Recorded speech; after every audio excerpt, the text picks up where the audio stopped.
recorded something earlier and I was excited because it was a different format. I was cooking and it was this whole thing about me using whatever I had in my pantry because there's not a lot, and still making a good meal out of it.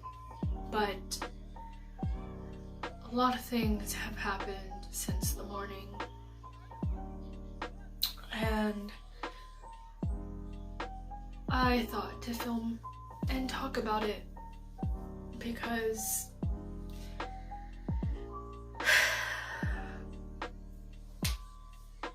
there's a lot, and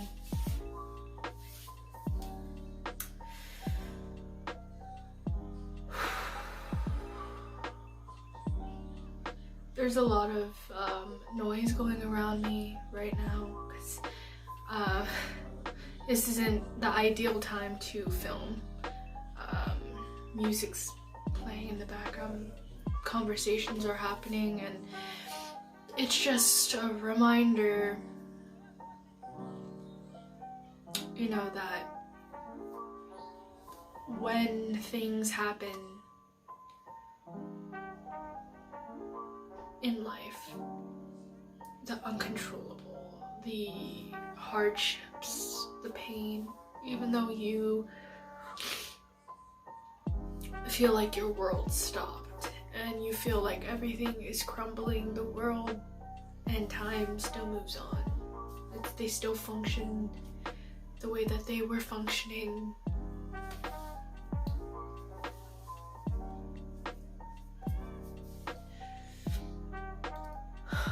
I don't know what the point of this video is, but I think this would be beneficial for future me and possibly other people to know. Maybe you resonate, but right now I found out that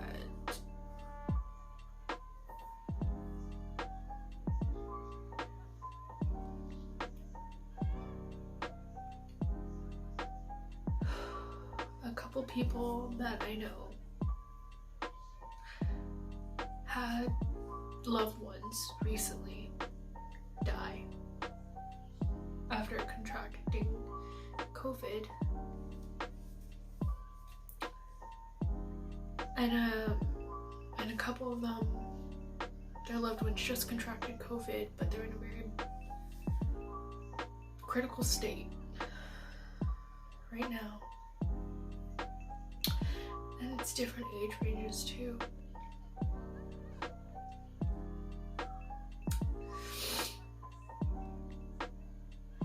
And all these people that I know that are experiencing this right now are people that I love dearly and that I admire a lot. They're always seen as so strong, and they are, which breaks my heart more because, you know, when you see someone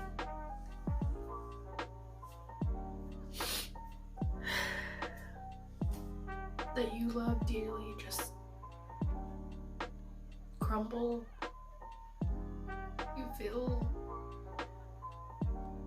you can feel helpless.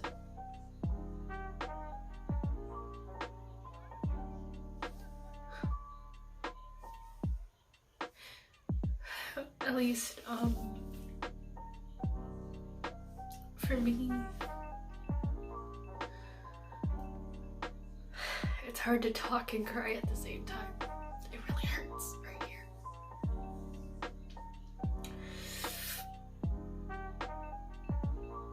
I want to do so much. I want to do so much for them.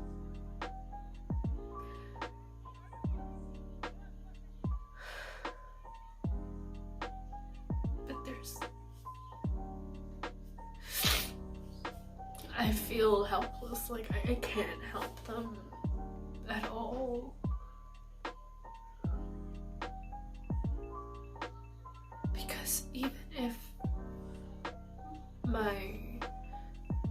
presence alone can help them with just being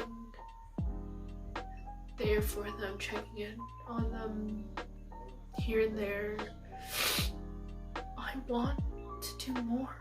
I want them to not grieve alone. It's hard. It's hard to be there for the ones you love at a distance.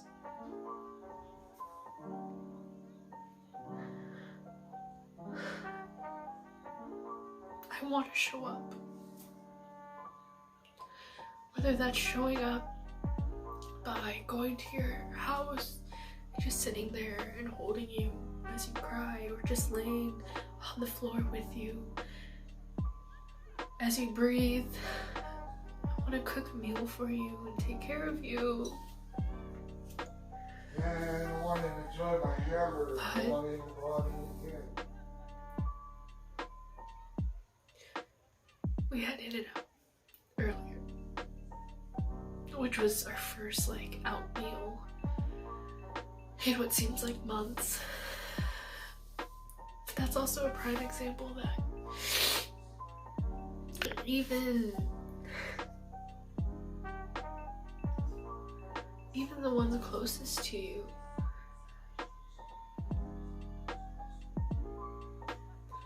might not even know what you're going through,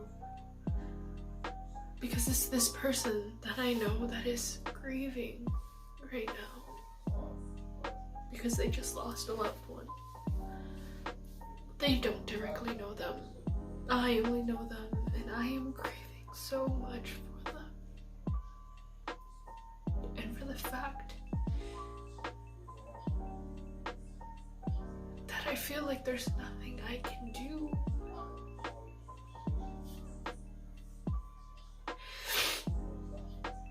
I realized I was frantically searching what is the best way I can be there for a person that is grieving, especially during this time where there's no way I can get to them.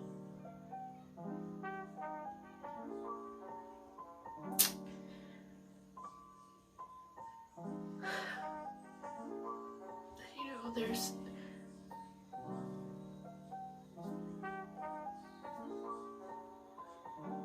I don't know.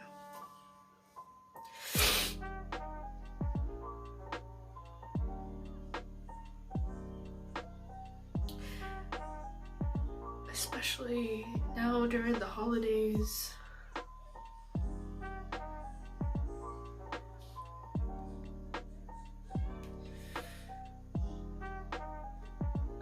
This is something I really do want to talk about with a therapist, but the holidays, for as long as I can remember, have been rough. Birthdays of deceased loved ones are around the holidays all the time, including birthdays and hardships. They always end up happening around the holidays for some reason. Things just end up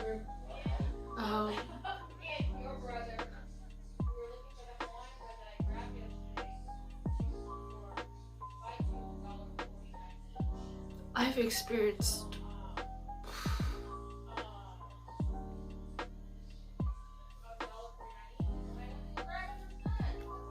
experienced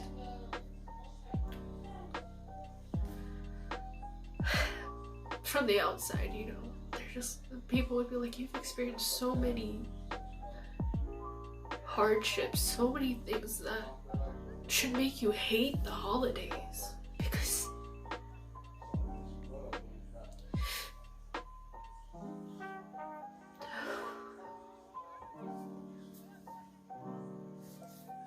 because there's always a catch for some reason.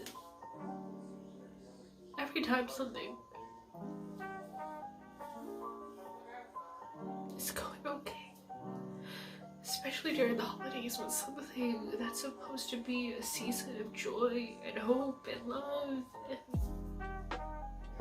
something happens.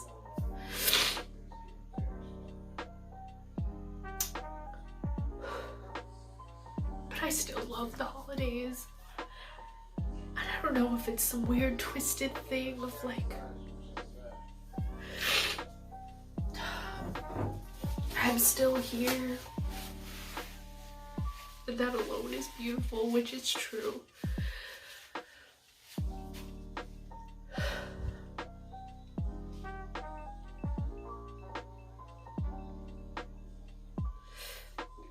But it is really curious how I love the holidays, even though usually every year something happens that is huge.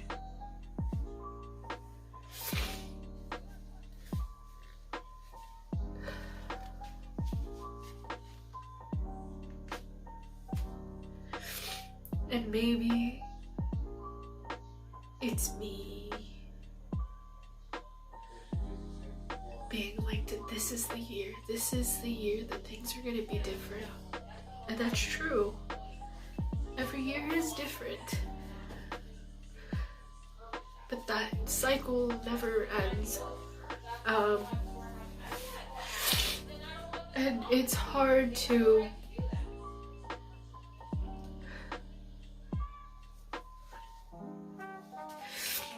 but not only are you grieving,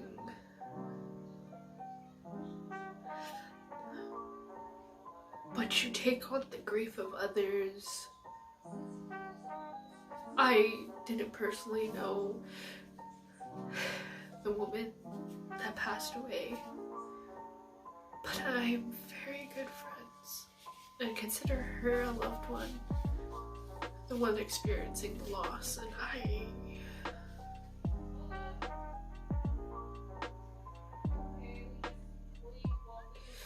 grief is messy and it's confusing. It's not this straight, oh, it gets bad, it gets worse, and then it gets better. It's like you feel like you're fine, and then one day you just break down while making a sandwich in the kitchen.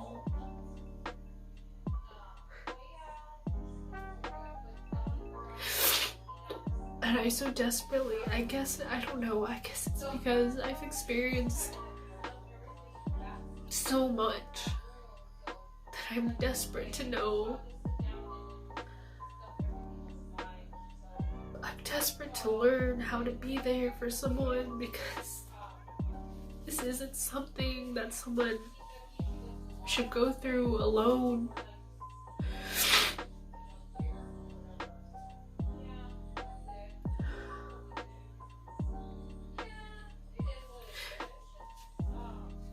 As lonely as I felt going through all that stuff, like I had to carry it all on my shoulders.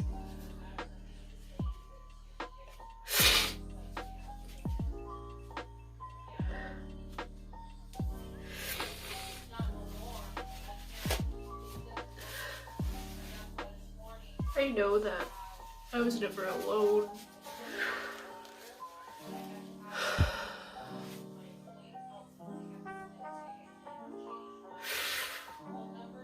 Dealing with grief is weird, and it's weird because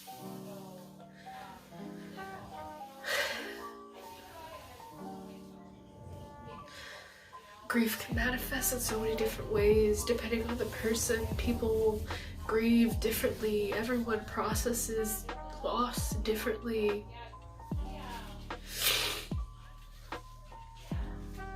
And I think I needed to cry, and I don't know if I'm crying for myself or if I'm crying for her.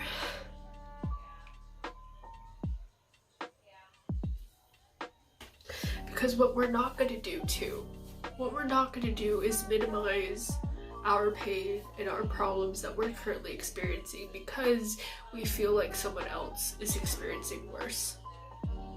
there is enough room in this world for two people to be grieving different things at the same time. Unfortunately. So as much as I'm in pain for her, I'm also in pain for myself, and that is okay. I may be grieving something very different, which is not the video to talk about, but I'm also grieving for someone that is potentially all alone dealing with this loss. And even though she's virtually, like, technically not alone, I'm a text message away, a call away. I want to be there for her physically because of the amount of nights and days where I wished I just had someone to not say anything and just to hold me and let me cry, but just knowing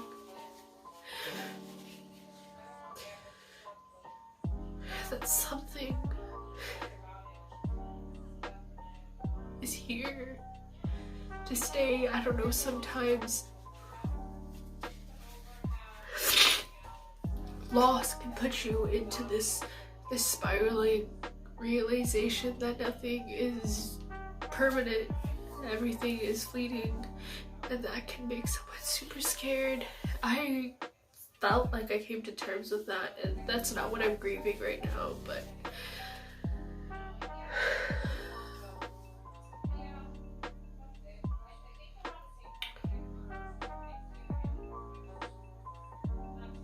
also feeling like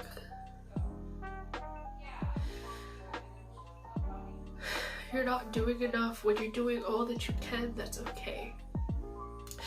I caught myself feeling terrible that this is all I can do. All I can do is be there through text and call, because I don't have a car to go to her. I don't have money in my bank because I'm not working right now to help her out with groceries. I can't be there as a body to help her make sure that she's eating whatever she can, drinking her fluids. I want to be that accountable person, but I don't have the means to do that as much as I want to do that. And that's okay. As much as I feel like it's not okay, that's the best I can do. And it's not that this person is making me feel like I'm a terrible person for not being able to do that. That's not that at all. And I know that's just me attacking myself.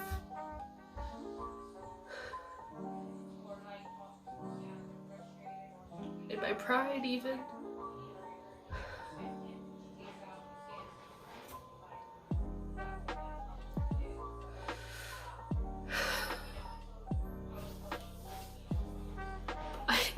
Is this like 20 minutes of me crying?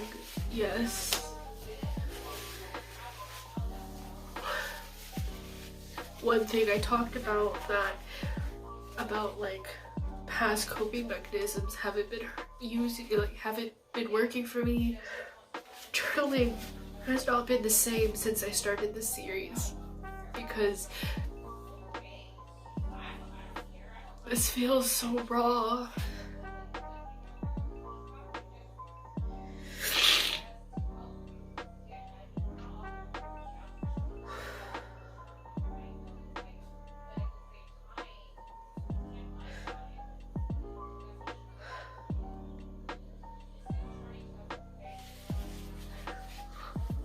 We're not gonna tear ourselves down to help someone else. We're not gonna invalidate our pain because we feel like it's smaller, less significant than someone else's. We have enough space to acknowledge both.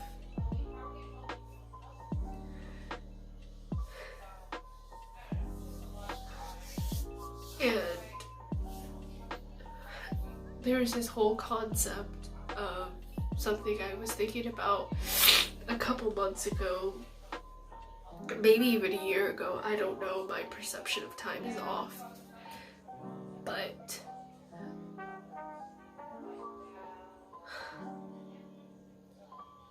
suffering together with someone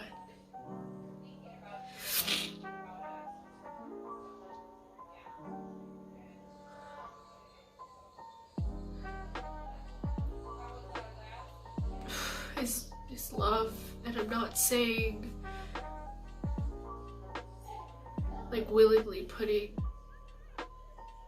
you and someone else in danger or anything like that. What I mean is, like, if someone is going through something really hard and you actively choose to show up in that relationship, and you grieve with them, and you cry with them, and you go through that process with them, you're actively choosing to put yourself in this uncomfortable position, in this position that technically has nothing to do with you, and you're putting yourself through pain and suffering. I do feel like that's an act of love, and not in like a martyr-like way, because if you're doing it for like bragging rights or anything, that's not what I'm talking about.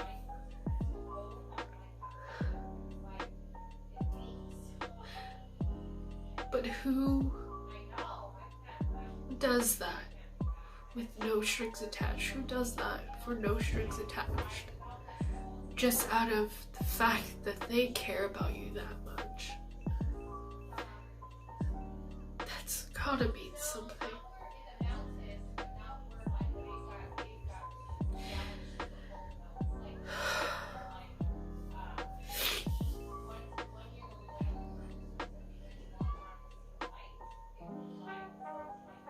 I am trying my hardest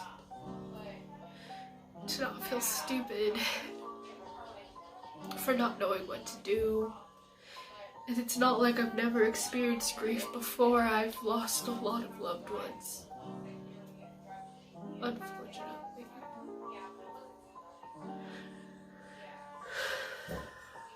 I've experienced death or near death around me one too many times. This isn't some bragging right. I don't wish that experience upon anyone. But it's funny how, as much as I have experienced that, I still am at a loss of what to do for someone else. Not only because every individual is different, but all those times that I've experienced it, it also has been different. I was at a different stage in my life for all those losses. I've needed different things, and all I can do is simply just ask the question, what is it that you would need from me? What is the best way that I can help you right now? Because I want to be there for you in any way that I'm able to. Whether that is just sitting on the phone and not talking, but just knowing that someone else is on the other line, laying there with you, sitting there with you.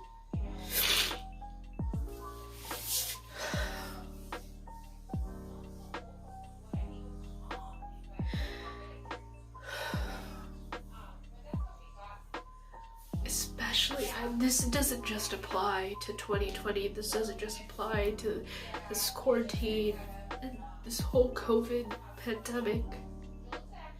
In general, it is okay to not be strong all the time. It's okay to break down. That doesn't mean that you failed. That doesn't mean that you're not strong.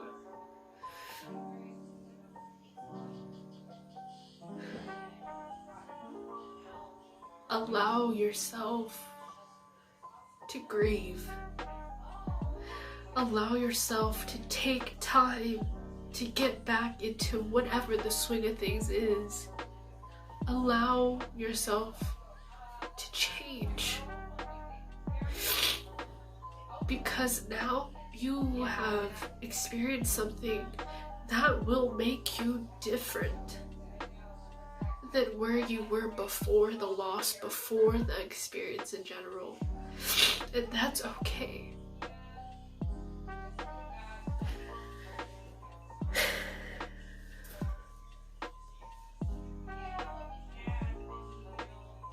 "25 minutes, oh my goodness.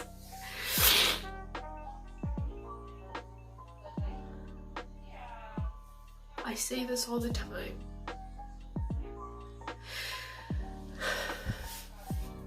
But if you feel like you can't make it till next week, take it day by day. If you can't do that, take it hour by hour, or minute by minute, or even sometimes I have to take it second by second with breaths.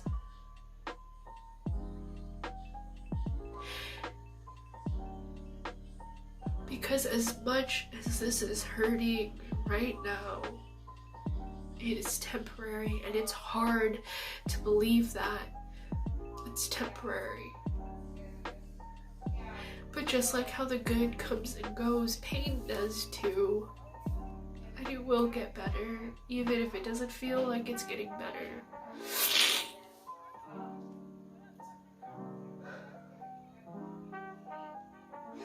Even if you feel like you're alone, there is always someone to listen. There was times where I literally felt like I actually not even felt I had no one, because at one point in my life I lost everyone. Physically, like they passed away, and like metaphorically I lost practically all my relationships at once at one point in my life. So I reached out to this like mental health line thing where you are able to talk to someone who is trained and licensed, you know, to talk to people who are going through crises of like different forms, different intensities, all that kinds of stuff. And even though that was a complete stranger, that was still better. It helped at least than not talking to anyone and letting this, just sitting with myself. Because even if I tried to let it out verbally or even like writing it out, it's still circling around me, and we're not meant to go through things alone.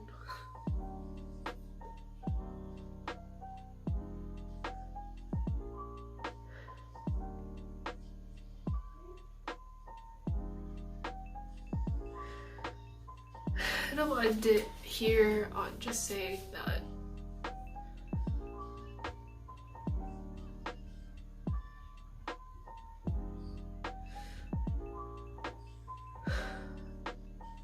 make sure the people that you care about and that you love dearly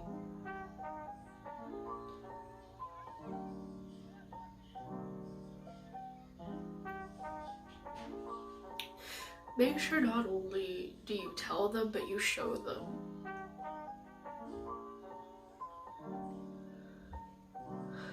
Because there's nothing more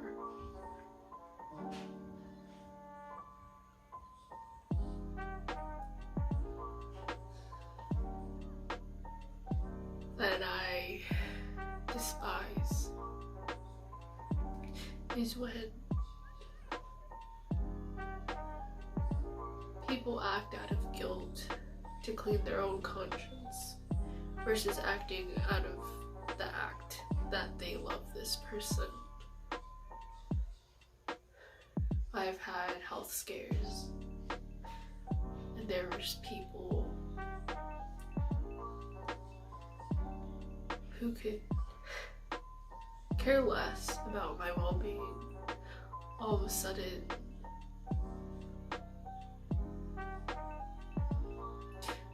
changes the way they address me, their demeanor and everything now, because I'm a charity case. I would never want to be treated as a charity case so that you can have a cleaner conscience. And I sure as heck don't want to treat anyone else like that.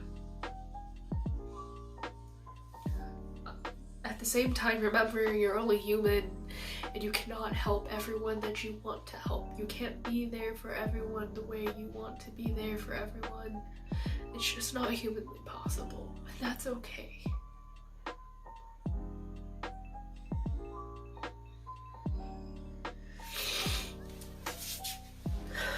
Don't forget to be kind and gentle to yourself.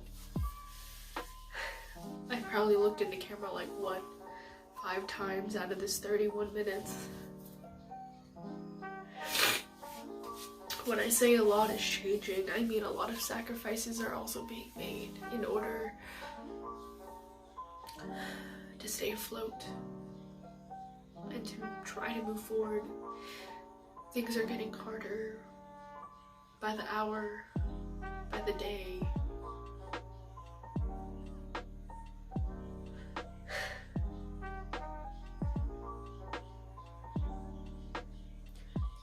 Don't be afraid to lean on one another.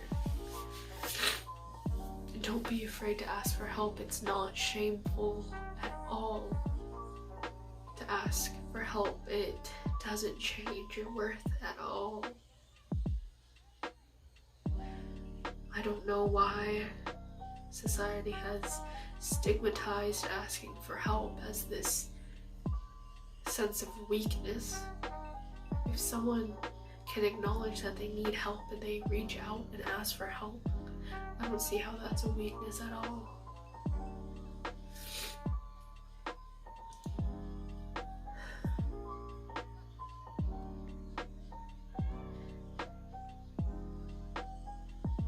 Wherever you're at, whatever you're experiencing,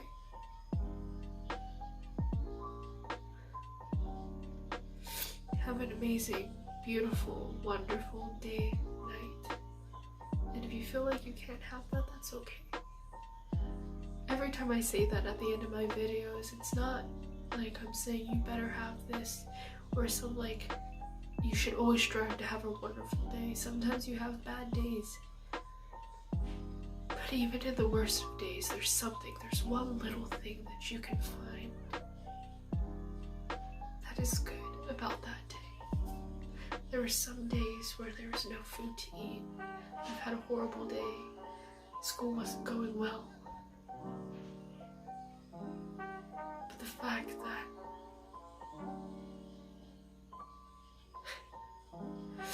I was still able to listen to music that touched my soul was something I loved, or something as simple as being able to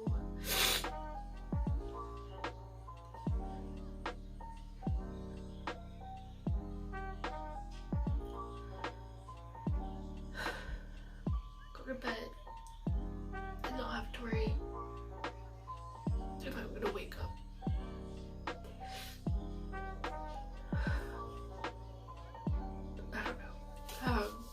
I'm not gonna get into that, but